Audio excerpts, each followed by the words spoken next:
Georg Wilhelm Friedrich Hegel. A Hegel, que nació en 1770 y murió en 1831, se le considera hijo del romanticismo.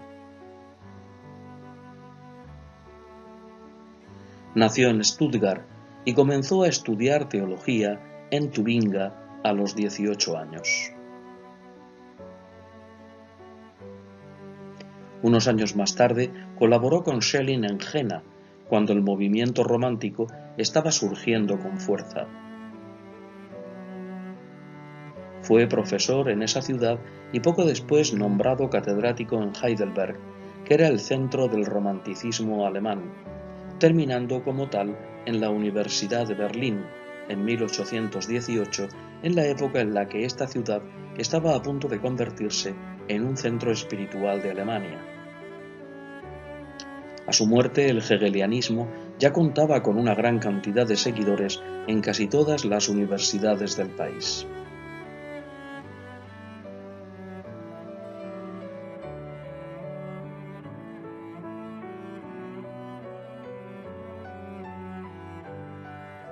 Hegel unificó casi todas las ideas que se habían desarrollado entre los románticos, pero a la vez fue un crítico mordaz de la filosofía de Schelling y de otros seguidores del romanticismo.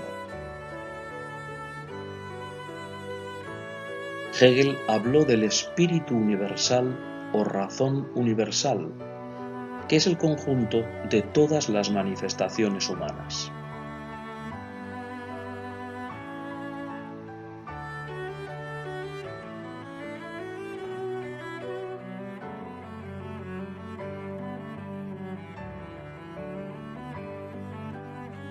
¿Cuáles son las manifestaciones del espíritu universal?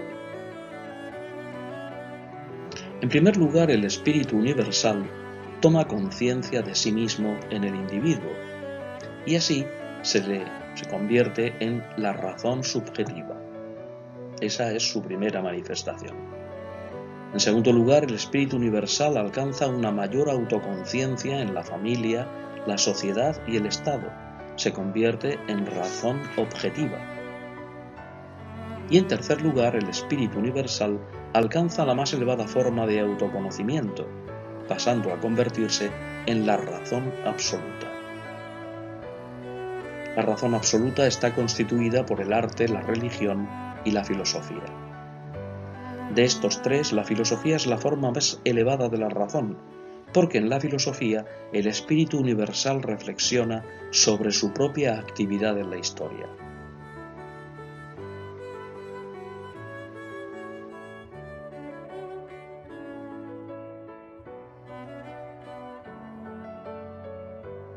La filosofía de Hegel es ante todo un método para entender el desarrollo de la historia. Frente a Descartes, Hume y Kant, que habían intentado averiguar cuál es la verdad absoluta, Hegel opinó que eso era imposible.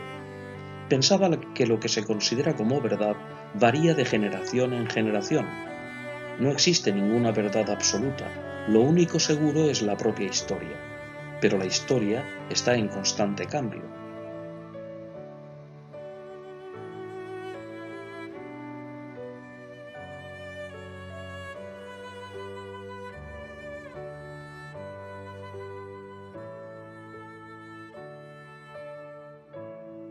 Y lo mismo ocurre con la historia de la filosofía.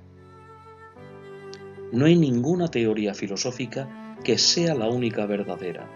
Solo lo puede ser para una época y para un lugar concretos. La razón es algo dinámico, cambiante, y la verdad es resultado de ese proceso. No se puede valorar la teoría de ningún filósofo ni ninguna idea fuera del contexto histórico de ese filósofo o de esa idea.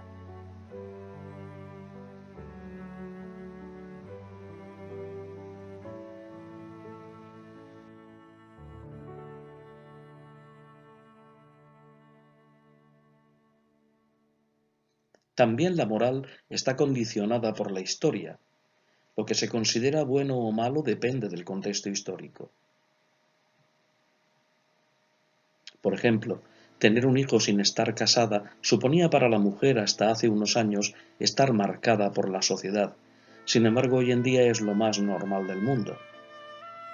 Cada nueva teoría filosófica constituye, según Hegel, un progreso con relación a las teorías anteriores. Por ejemplo, la filosofía de Kant se puede considerar más correcta que la de Platón.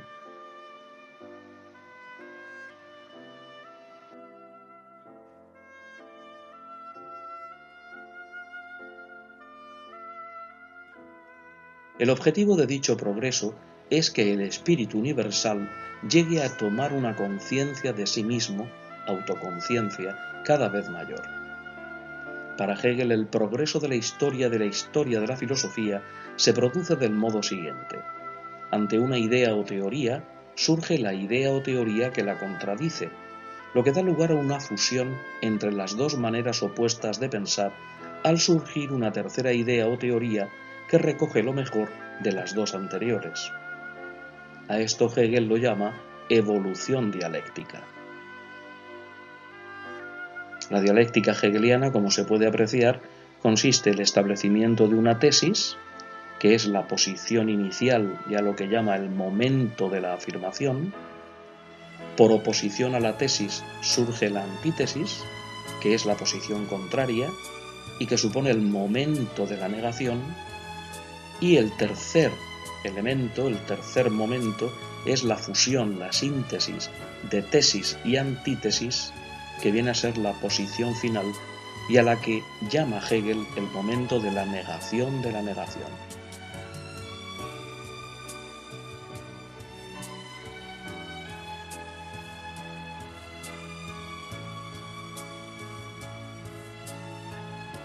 Así, por ejemplo, los eleatas, que sostenían que cualquier cambio era imposible.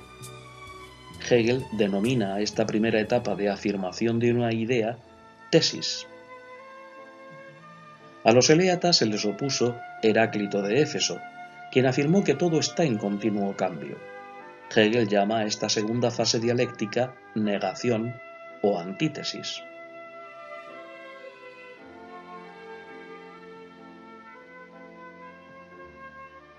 La fusión de ambas ideas se produjo con Empédocles de Agrigento, quien defendió que ambas posiciones tenían algo de razón, pero que las dos se equivocaban en algo, y desarrolló su teoría de los 4 elementos.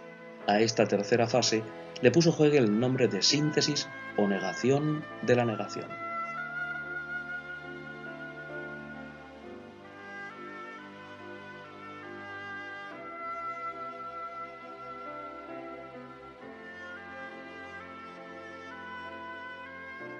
Otro ejemplo que podemos poner es que la tesis vendría dada por el racionalismo, la antítesis sería el empirismo y la síntesis la constituiría la obra de Kant. Según Hegel, cada síntesis pasa a convertirse en una nueva tesis, de la que surgirá su antítesis, dando lugar a una nueva síntesis que volverá a convertirse en otra tesis y así sucesivamente. Y en esto consiste la evolución dialéctica de la historia.